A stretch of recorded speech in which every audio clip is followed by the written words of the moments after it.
Muito bem, estamos de volta para a lição de número 10 da Epístola aos Hebreus, e com essa lição nós estaremos encerrando esse estudo na Epístola dos Hebreus. A vantagem de ter essas aulas gravadas é que você, aluno, pode voltar a assistir quantas vezes você quiser, até você adquirir o conhecimento profundo da Epístola aos Hebreus. Na lição de número 10, nós vamos tratar algumas passagens da Epístola de Hebreus que requer uma atenção especial. Alguns versos aqui interessantes. Então vamos lá. Até a lição anterior, lição 9, nós estivemos analisando a Epístola aos Hebreus de forma sistemática, evitando, portanto, fazer comentários de versos isolados. Evidentemente, há muitos versículos e passagens nessa epístola que mostram uma complexidade e que requer, muitas vezes, uma explanação mais minuciosa. Assim sendo, essa lição, agora lição de número 10, vamos abordar 4 dessas passagens, aquelas que possivelmente despertam mais a intenção, o interesse dos leitores estudiosos da Bíblia. E essas passagens, nós vamos ver alguns assuntos respectivos. Primeiro, qual o significado da expressão do Pai acerca do Filho? Eu hoje te gerei, Hebreus 1:5. Como Cristo poderia aprender a obediência através do que ele sofreu, sendo que ele era Deus? Hebreus 5:8 e 9. Terceiro, qual o significado da passagem? É impossível, pois, que aqueles que caíram possam ser renovados novamente pelo arrependimento. Hebreus 6, 4 e 6. E capítulo 7 de Hebreus, quem era Melquisedeque? Esperamos que as explicações dessas lições ou dessas passagens possam de alguma forma ajudar o aluno a compreender e a melhorar a vontade de Deus e melhor a epístola aos Hebreus. Portanto, vamos em cada uma dessas passagens, vamos gastar um texto para cada passagem. A primeira delas vai ser Hebreus 1:5, a segunda, Hebreus 5, 8 e 9, a terceira, Hebreus 6, 4 a 6 e a quarta, Hebreus 7, 1 a 3. Pode ser que poderíamos falar de algumas outras, mas vamos focalizar nessas 4. Texto 1, Hebreus 1 a 5. Diz assim: pois a qual dos anjos disse jamais, tu és meu filho, eu hoje te gerei, e outra vez, eu lhe serei por pai e ele me será por filho. Muitos estudiosos das escrituras ficam aturdidos quanto à compreensão desse verso. É como uma interpretação, às vezes falha, do citado texto pode surgir ou pode dar a ideia que Cristo foi gerado no sentido comum da palavra e que, portanto, ele não é eterno. Entretanto, uma análise mais cuidadosa mostra que esse verso tem significados precedentes do Antigo Testamento, como 2 Samuel 7,14 e o Salmo 2, verso 7, e fundamenta-se em 3 fatos. Primeiro, o termo meu filho era uma forma de Deus designar o rei do seu povo, Israel, no caso a Davi. O título também, segundo meu filho, com respeito ao rei de Israel, era confirmado no dia da coroação do referido rei, Salmo 2:7. E Atos 13, 32 a 33, que interpreta o Salmo 2, uma profecia que se cumpriu no dia da ressurreição de Cristo. Em suma, meu filho, quer dizer, o Filho de Deus é um título simbólico e uma alusão de Cristo como rei, e hoje a ideia refere-se à ressurreição, ocasião em que ele recebeu do Pai esse título oficialmente. Mas não quer dizer que Jesus não era filho antes, pois no seu batismo já vemos, esse é meu filho amado em que me comprazo. Significa mais a coroação de Cristo nos céus. Vamos a algumas observações. Segundo Samuel 7,14, Filho de Deus. Esse título originou de uma promessa feita originalmente por Deus a Davi, em 2 Samuel 7,14, onde lemos: e eu lhe serei por pai, e ele me será por filho. O texto aqui refere-se primeiramente a Salomão, filho de Davi. A ideia de que quando Salomão fosse feito rei, ainda que sendo filho de Davi, Deus o adotaria como seu filho também. Desse modo, ele se tornaria o símbolo da autoridade divina sobre Israel, e a partir daí o povo poderia expressar a sua fidelidade a Deus mediante a sujeição ao rei terreno por ele estabelecido.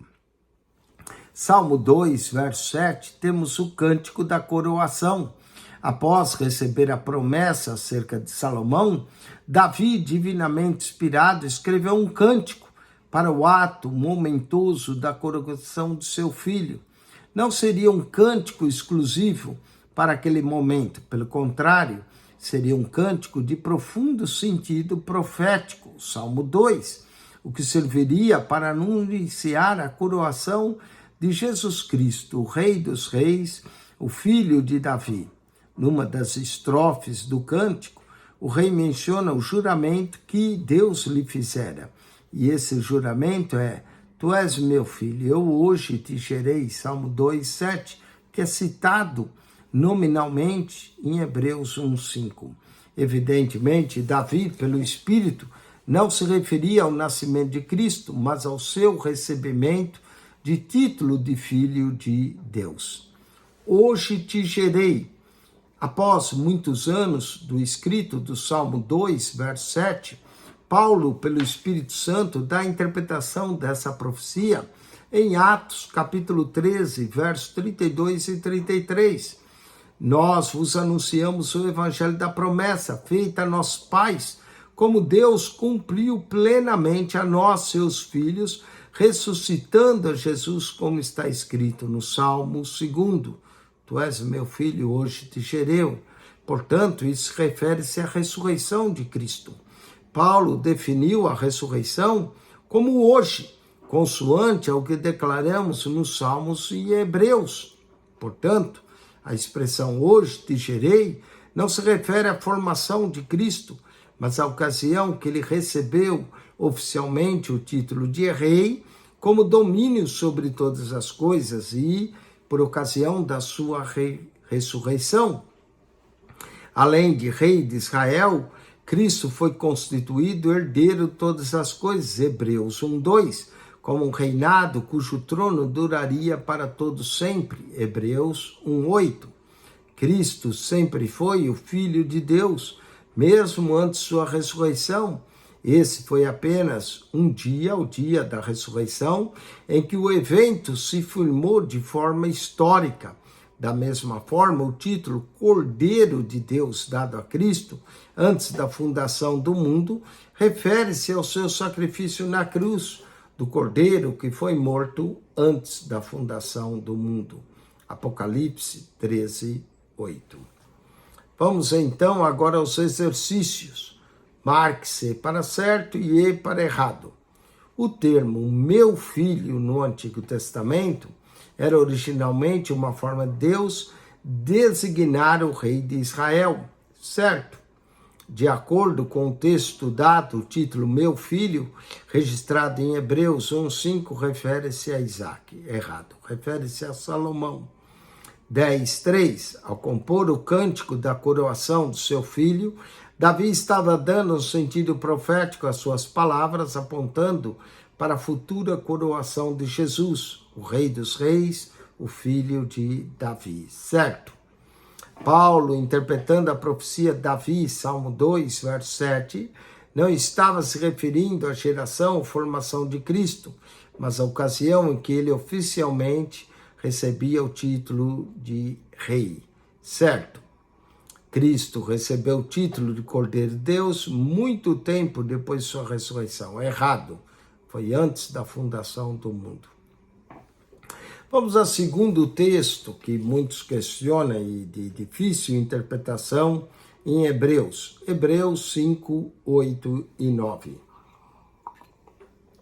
Diz assim: embora sendo filho, aprendeu a obediência pelas coisas que sofreu, e tendo sido aperfeiçoado, tornou-se o autor da salvação eterna para todos os que lhe obedecem. Aqui devemos ter o máximo cuidado na interpretação da passagem supracitada. Do contrário, vão surgir dificuldades. Primeiro, uma delas é dar a entender que Cristo teve de aprender e que por isso ele não era perfeito. Um estudo cuidadoso do contexto desse verso há de levar a compreender que o ensino do autor da Epístola aos Hebreus era que Cristo, para ser o nosso sumo sacerdote maior, deveria evidenciar qualidades essenciais da natureza humana, contudo permanecendo imaculado. Vamos falar dessa obediência aprendida, Hebreus 5:8. A palavra filho geralmente indica posição de obediência, mas quando essa é aplicada a Jesus, sugere algo especial. Apesar de ser o Filho de Deus, como já vimos, ele teve de sofrer. Essa foi uma decorrência da sua encarnação e uma qualidade essencial da sua liderança. São todos os filhos, conforme notará mais adiante, precisam sujeitar a disciplina. Nesse caso, é bom lembrar que Jesus, para ser o nosso Redentor, tornou-se um pouco menor que os anjos, por causa da sua humilhação de sua carne. Desse modo, ele tornou 100% homem, por possuir uma natureza humana completa. Vamos ver alguns pontos. Primeiro, ele possuía um corpo físico, Mateus 26, 12. Segundo, ele possuía alma racional, Mateus 26, 38. Terceiro, ele possuía um espírito humano, Lucas 23, 46. 4, ele era sujeito à fadiga física, João 4, 6, Jesus cansado. 5, ele era sujeito a sentir sono, Mateus 8, 24. Sexto, ele era sujeito à fome, Mateus 21, 18. Sétimo, ele era sujeito à sede, João 19, 28. Oitavo, era sujeito ao sofrimento, à dor física, Lucas 12, 44. Nono, em sua vida física, pôde morrer, 1 Coríntios 15, 3. Décimo, tinha a capacidade de crescer em conhecimento, Lucas 2, 52. 11º, ele tinha a capacidade de adquirir conhecimento mediante observação, Marcos 11, 13. 12º, tinha capacidade para limitar o seu conhecimento, Marcos 13, 32. 13º, ele dependia da oração por ter poder, Mateus 1, 35. E 14º, ele dependia da unção do Espírito Santo para ministrar com poder, Atos 10, 38. Portanto, o autor da epístola salienta em termos fortes que o sofrimento de Jesus aprende a obediência. Quando é ordenado de uma criança fazer algo, ele não quer fazer algo que pode ser aborrecível. Assim, ao obedecer, ele aprende a lição de obediência. Jesus, aqui, não fez a sua vontade, mas a vontade do Pai. Hebreus 10, 5 a 10, João 6, 38. Ele obedeceu e foi obediente até a morte e morte de cruz. Filipenses 2, 8. Sendo Jesus o Filho de Deus encarnado, era necessário, através da mais amarga das provações, que aprendesse como homem perfeito, a obediência perfeita e se qualificasse, então, perfeitamente como nosso sumo sacerdote escolhido por Deus. Hebreus 5:9 diz, para alguns a palavra aperfeiçoado pode sugerir que Cristo tenha passado por um processo de aperfeiçoamento até se tornar plenamente perfeito. Entretanto, não é isso que o texto ensina, mas que Cristo era habilitado a ser o autor da salvação. E nós somos sacerdote junto ao trono do Pai. Para tanto, ele solidarizou-se, identificou com as nossas necessidades, experimentou fome, pobreza, dor, tristeza, rejeição e tudo isso sem pecado. Hebreus 4:15. Vamos então aos exercícios, assinale com X a alternativa correta. Segundo Hebreus 5, 8 e 9, Cristo, para ser o nosso sumo sacerdote, deveria evidenciar qualidades essenciais da natureza humana, contudo permanecendo sem pecado. Letra C. Para ser o nosso Redentor, Jesus tornou-se um pouco menor que os anjos.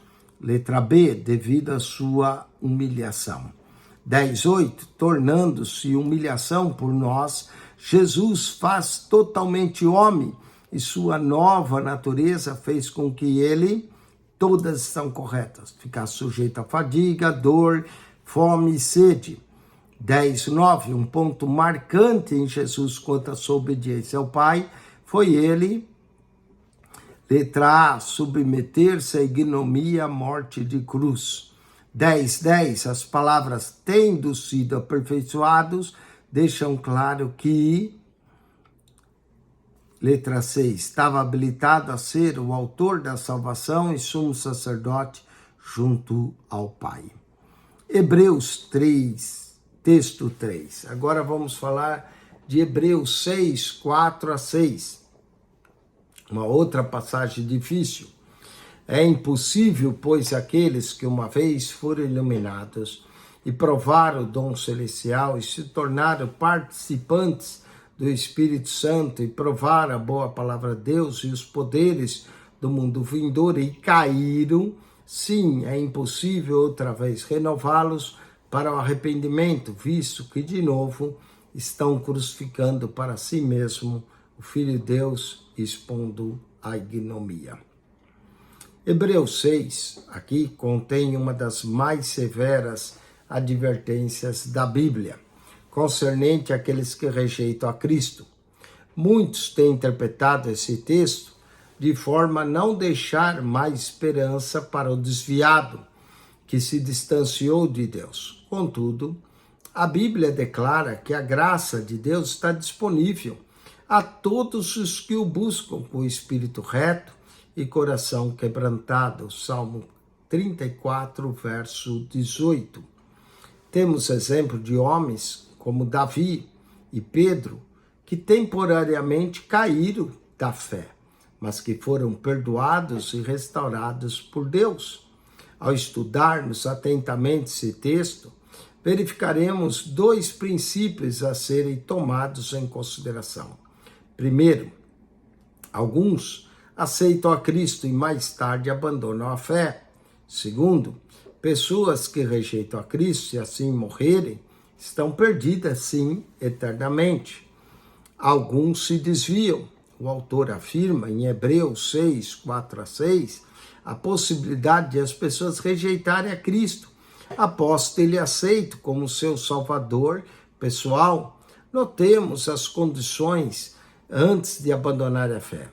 Primeiro, uma vez foram iluminados. Segundo, provaram o dom celestial.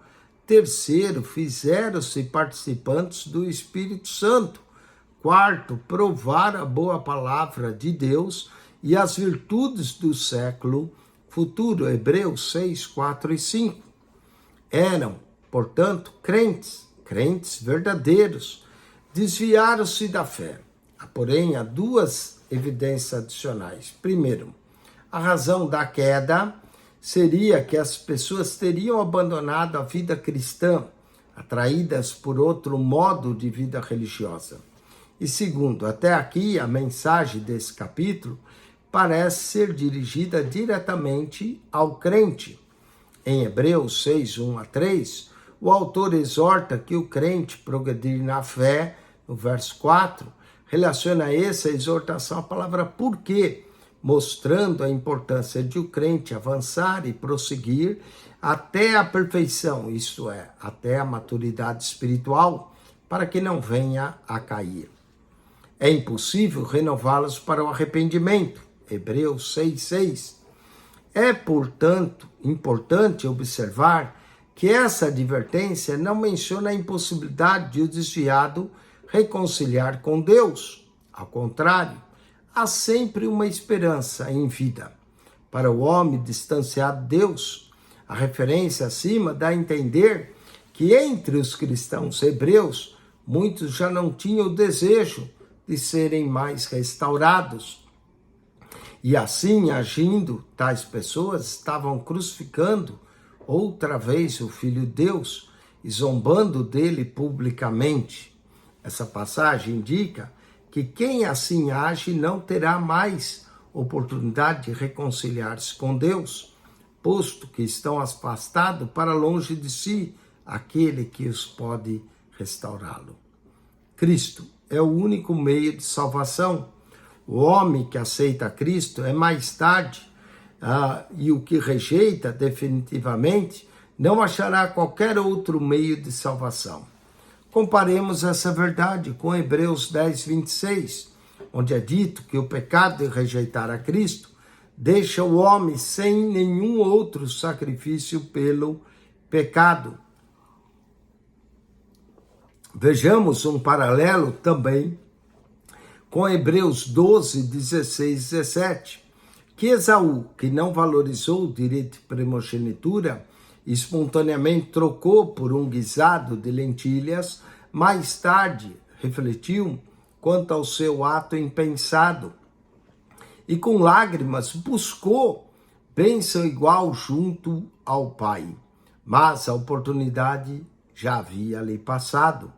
Ele vendera a sua primogenitura, a qual era concedido uma única vez. Olha, Hebreus 12, 16 e 17. E ninguém seja devasso ou profano como Esaú, que por uma refeição vendeu o seu direito de primogenitura.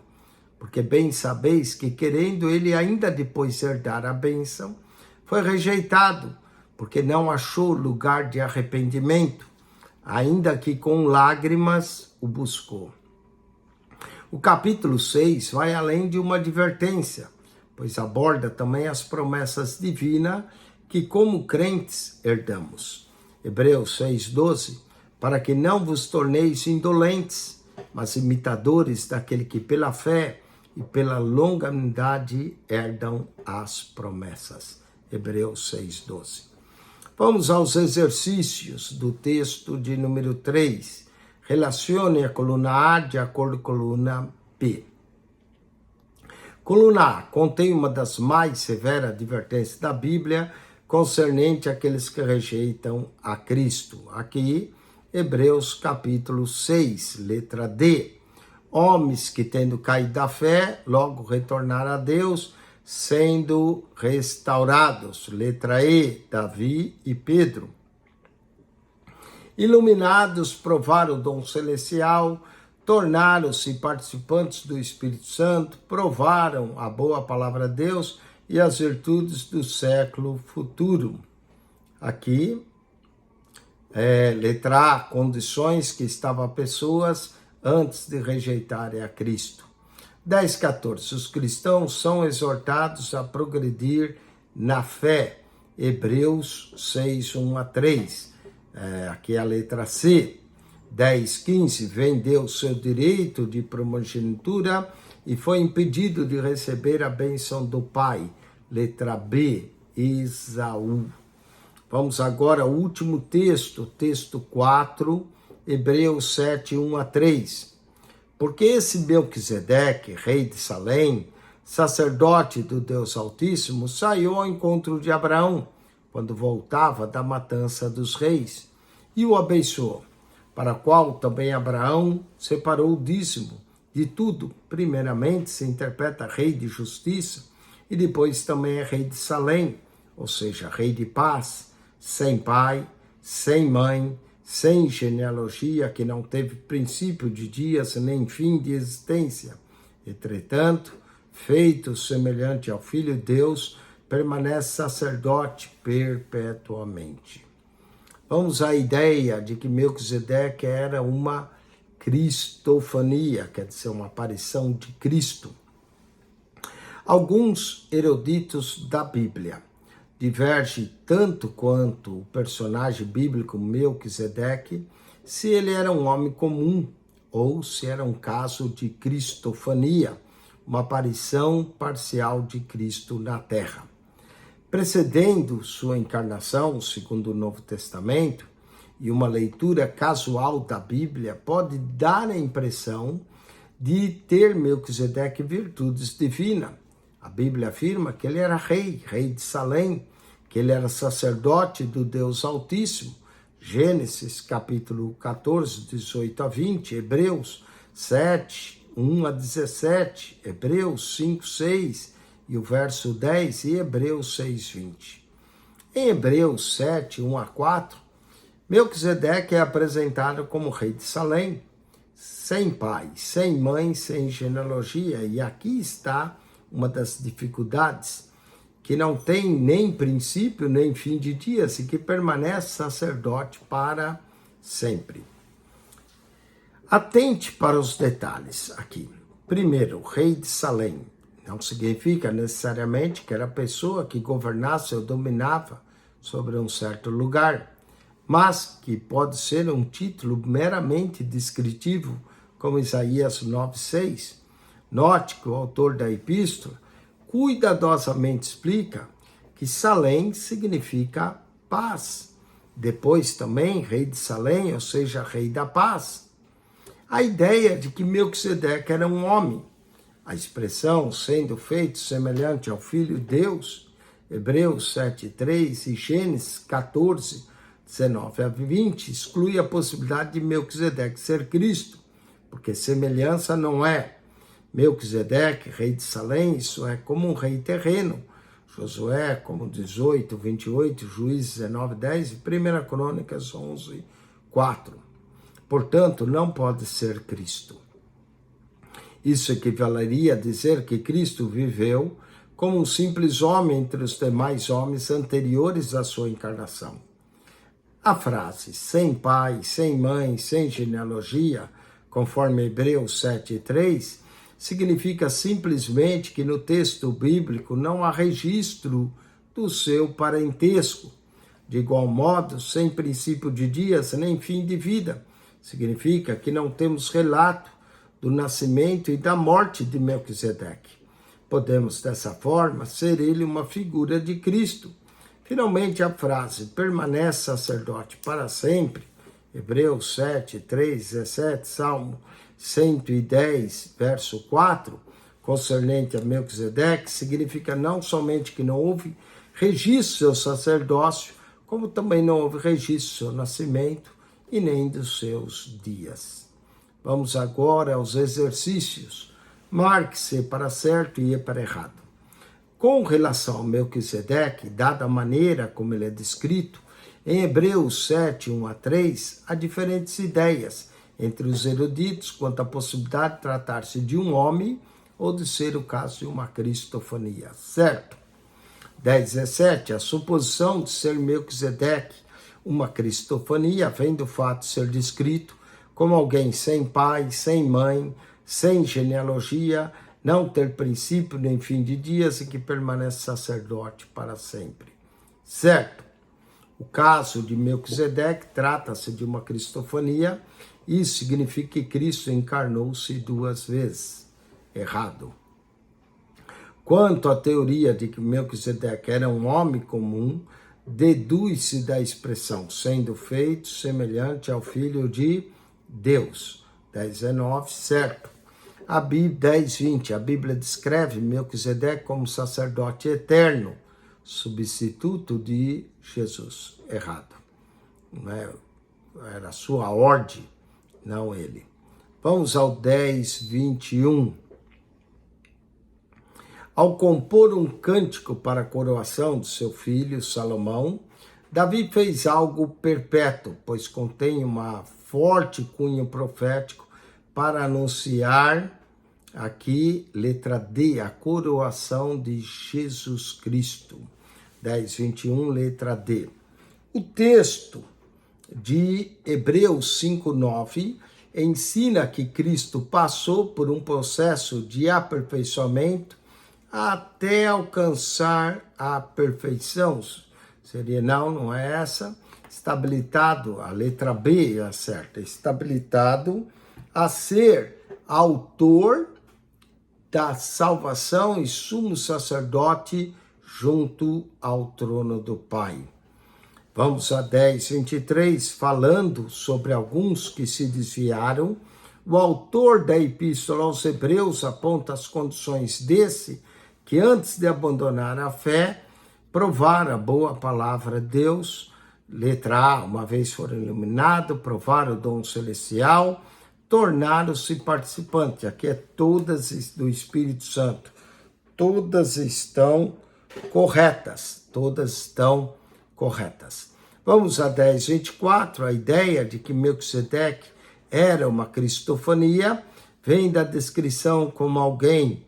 Isso, todas estão corretas. Sem pai, sem mãe, sem genealogia, nem princípio de dias, nem fim de dias, que permanece sacerdote para sempre. Todas estão corretas. Com isso, concluímos a lição de número 10 da Epístola aos Hebreus. O aluno agora deve entrar no WhatsApp do aluno e ali nós iremos colocar o link do teste número 5 para que você, aluno, possa fazer o teste da Epístola aos Hebreus. Vamos então ao link da prova digital para que você, aluno, possa estudar a Epístola aos Hebreus. Vamos lá, teste de número 5. Vamos à revisão do teste 5 para você, aluno dessa Epístola aos Hebreus. O escritor da Epístola aos Hebreus, essa é a primeira pergunta. O escritor da Epístola aos Hebreus, no capítulo 13, verso 4, exorta com respeito à letra D, a infidelidade conjugal, dizendo que venerado entre todos seja o matrimônio e o leito sem mácula. Então, a advertência aqui é a infidelidade conjugal. Então, número 1, letra D. Preste atenção para que você responda corretamente. Número 2, Hebreus 13, 7 a 14. Os judeus cristãos que estão propensos a rejeitar sua fé em Cristo são exortados a considerar. Aqui, todas estão corretas. Novamente, a 2, letra D. A fé dos antepassados, Jesus é o mesmo, ontem, hoje, eternamente. A necessidade de fortificar o coração com a graça de Deus. Todas estão corretas. Vamos à terceira. O sacrifício pacífico era um sacrifício de comunhão e de louvor que tinha que ser oferecido todos os dias pela manhã e à tarde, certo? Quarta, em Hebreus 13, 16, a beneficência, a comunicação com os irmãos em Cristo, suas necessidades, são chamadas de sacrifício, certo? Então, a 3 é letra A, certo. A 4, letra A, certo. 5, o autor da Epístola aos Hebreus se encerra com apelo por oração em seu favor e admoesta seus leitores a imitarem seus líderes espirituais, certo? 5, certo. 6, a revelação dada pelos anjos e profetas no Antigo Testamento era parcial, por isso de menor valor em relação à revelação trazida por Cristo no Novo Testamento. Aqui está errado. A revelação ela é menor, mas não é de menor valor. E aqui é o que torna errado. 6, letra B, errado. 7, os sacrifícios oferecidos no antigo concerto eram simbólicos e só seriam removidos quando esse fosse oferecido, o sacrifício perfeito e final. Certo. 7ª, letra A, certo. 8º, nos capítulos 10 e 11 da Epístola de Hebreus, o autor diz que a salvação é pela fé, não apenas nos dias do Novo Testamento, mas também nos dias do Antigo. Certo. 9ª, a advertência de que o escritor aos Hebreus faz sobre rejeitar a Cristo centraliza mais no pecado de omissão do que no de comissão. Certo. Letra 9, certo. Letra A. 10, Hebreus 10, 26, fala do pecado voluntário, referindo-se à rejeição do sacrifício de Cristo como único meio de salvação. Certo. Hebreus 10, 29 mostra a gravidade do pecado. 11, de rejeitar o sacrifício de Cristo como único meio de salvação, o pecador incorre assim no ato de tornar profano o divino sangue do novo concerto. Certo. 11, letra A, certo. 12, por causa da humilhação de Cristo, o crente recebeu o direito de fazer parte da família de Deus. Certo. Vamos a 13 agora. O escritor da Epístola aos Hebreus adverte que Deus julga segundo as nossas desculpas e não segundo os motivos de nosso coração. Errado. 13, letra B, errado. 14. No Antigo Testamento, o termo meu filho era originalmente uma forma de Deus designar o rei de Israel. Certo, letra A. 14, letra A, certo. 15. Cristo recebeu o título Cordeiro de Deus somente depois de sua ressurreição. Errado. Letra 15, letra B, errado. Ele recebeu o título Cordeiro de Deus antes da fundação do mundo. E 16, Jesus tornou-se um pouco menor do que os anjos por causa da humilhação da sua carne. Certo. Letra 16, letra A, certo. Com isso, concluímos o teste número 5 da Epístola aos Hebreus, do curso da idade, e concluímos mais um curso, as Epístolas aos Hebreus. A vantagem de ter aula gravada é que você, aluno, pode voltar e assistir quantas vezes quiser. Se você não é aluno, você também pode assistir para aprender mais sobre a Epístola aos Hebreus. Deus te abençoe em Cristo Jesus. Acione o nosso canal, o canal da Bíblia, PR Eugênio Piacentini. Se você assistiu essa aula e não é aluno, mas gostaria de ser, gostaria de ter acesso à plataforma, fazer os testes, adquirir o certificado do diploma do curso de Teologia Básica, entre em contato conosco. Nós faremos a sua matrícula, você poderá ter acesso à plataforma, não importa onde você está, porque as aulas são gravadas, a plataforma é eletrônica, nós vamos te dar acesso ao WhatsApp do aluno, para que você clique no link da prova, faça, a sua prova vai ser corrigida, tudo eletronicamente, sua plataforma, os livros, o acesso ao link, mas você precisa se matricular e pagar a sua mensalidade. Se você só quer obter uma informação, continua sendo aula grátis, não é? Está aqui, ó, grátis a aula para você da Epístola aos Hebreus. Oremos. Pai querido, graças te damos por mais essa aula, por tudo que pudemos aprender nessa epístola acerca do teu Filho amado, Jesus Cristo. Abençoa a todos, no nome de Jesus. Amém. Acione o nosso canal, o canal da Bíblia, PR Eugênio Piacentini. Lá você tem acesso às aulas do curso da idade, às aulas da escola dominical, o comentário da Bíblia, a Bíblia lida, a Bíblia explicada para você, o canal da Bíblia, PR Eugênio Piacentini. Subscreva e divulgue esse canal para amigos e familiares. Amém.